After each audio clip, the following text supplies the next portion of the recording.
The word for wild rice in our language, Potawatomi, is a Menomen. It's a sacred medicine. It's a superfood just as much as a strawberry or a blueberry. Wild rice is a grain in the grass family. It is not related to what we typically associate with white and brown rice. Well, wild rice is something that's not manufactured in a company. You know, wild rice is something that's grown like on the rivers and lakes, you know. We're aware of 3 varieties in the Great Lakes Basin. The 2 more northern varieties are palustrous, and there's a palustrous interior, which is a subspecies of palustra, which is commonly called lake rice. The rice down here, we do have some palustrous, but it primarily is Aquatica. Aquatica is typically associated with rivers, streams, and moving water. There were great populations in Monroe County. There were great populations around Saginaw Bay and a few other places where there was, acres and acres, widespread. We've seen wild rice in mucky conditions, the Houghton muck. We've also seen it in gravelly conditions.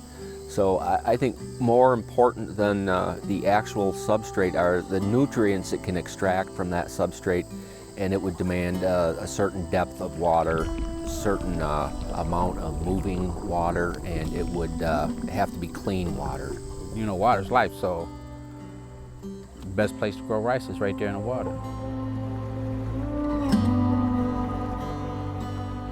It starts at a little baby, little bush, and it grows up about 6 feet tall. So we germinate, and then we move up, the rice moves up the water column as it seeks the sun, and then the leaves actually flatten out, and it's called the floating leaf stage. They say it stay at that stage for maybe a couple weeks, and then they'll finally go erect, and then you get the full stalk grows quite readily, and then there'll be the flowering stage. Then you can start to see the rice forming in the rice tops. And when it's pollinated, it falls up on these little buds right here, and it creates a sac in some kind of form, and it creates a milky stage, and that milk turns into a seed form. It seems to be a paste of some sort, and it's actually the primordial grains forming. After the milk stage, it begins to ripen in earnest. And then the natural features and animals tell us when it's right to harvest. The red and black, they call red tail or red-winged birds. When you see those birds, it's rice around. Rice ripened at the same time the bird and waterfowl population was migrating. When the ducks would migrate, tribal people would harvest the ducks. They'd hide in the beds, and when the ducks would feed, they would actually harvest the ducks, and there would be their stomach or gullet would be filled with rice, and that was a treasured food source. So the ducks would be very important in sustaining themselves, sustenance, and dispersing that rice. Once the plant is shaken, the rice will drop. If the carp eat that, then we lose a good portion of what should be in the substrate. Carp are one of the primary predators of rice. They gorge themselves on the seed. With the loss of wild rice, there's been a loss of waterfowl, except for the invasive Canadian geese. Canadian geese are very problematic in that they're overpopulated, and they can decimate a bed in a few hours. All those foods that we ate was seasonal. So your diet would change, from spring, summer, fall, and winter. Rice is so significant to traditional people that it was their principal food source. It's closely associated with how our culture traveled throughout Michigan. You learn the history of your people from the waterways. You learn how they travel. You learn what they ate. All tribes in the Great Lakes Basin were dependent on rice. Tribal people have had 600 years since our settlement in the basin to observe, practice, harvest, trial and error. There's a lot of failures, a lot of successes. So that's all been carefully observed and carefully recorded in the oral tradition.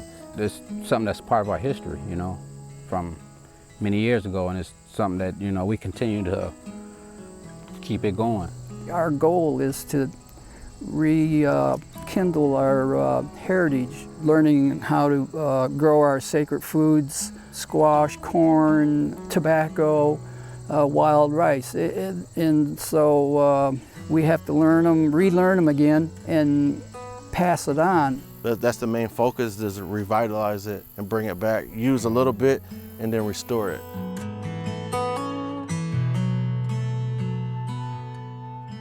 It was common sense. The strong go out because they can paddle or they can push pole out through the rivers.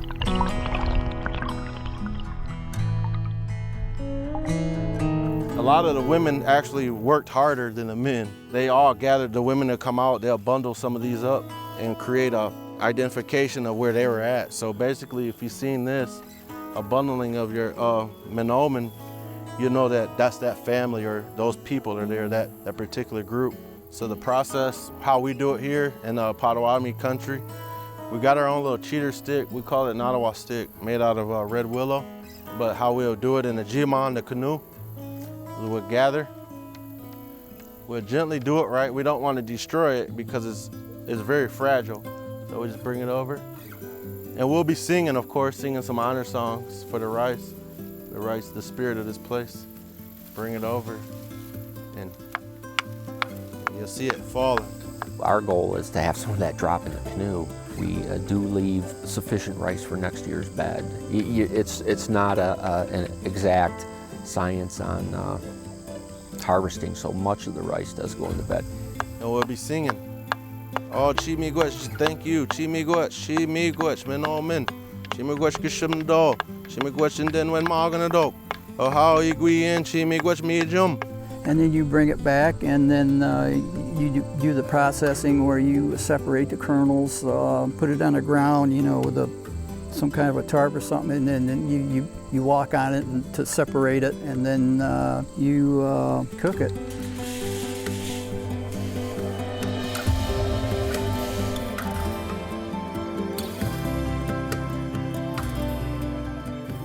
It takes years of experience to plant and harvest, and as as years go on, the seed becomes more robust. Wild rice is an annual, so it's dependent on last year's seeding. We're so fortunate to be on the Nottawa Creek because we have a fairly large population that's self-sustaining. Learning about rice may never end because we're adapting to new weather, we're adapting to learn what we can from traditional knowledge. We won't reclaim our past. There's been so much anthropogenic alteration, we're not going to recreate the ecosystems that sustain rice as they did hundreds of years ago. Now, cattails are invasive species. They've largely replaced what was rice habitat. There were diverse wetlands, more symbiotic wetlands. Rice just doesn't grow by itself, and we don't understand the full ecologic communities associated with rice. Somewhere around 80% of our wetlands have been drained, altered, decimated, invaded. It's primarily a human impact that have decimated the wild rice populations. Traditional lifeways are becoming more and more difficult to reestablish. Being a Anishinaabe, any mankind on this earth, we're stewards of the land. We're always told to take care of it. We all have our own teachings. We all can survive off of not just Potawatomi, not just Anishinaabe people, but all of us. Every race can survive off this land. Fish, the birds, the wild rice, the plant life, all of it is, and we all have to be stewards of that. Take care of it in a good way.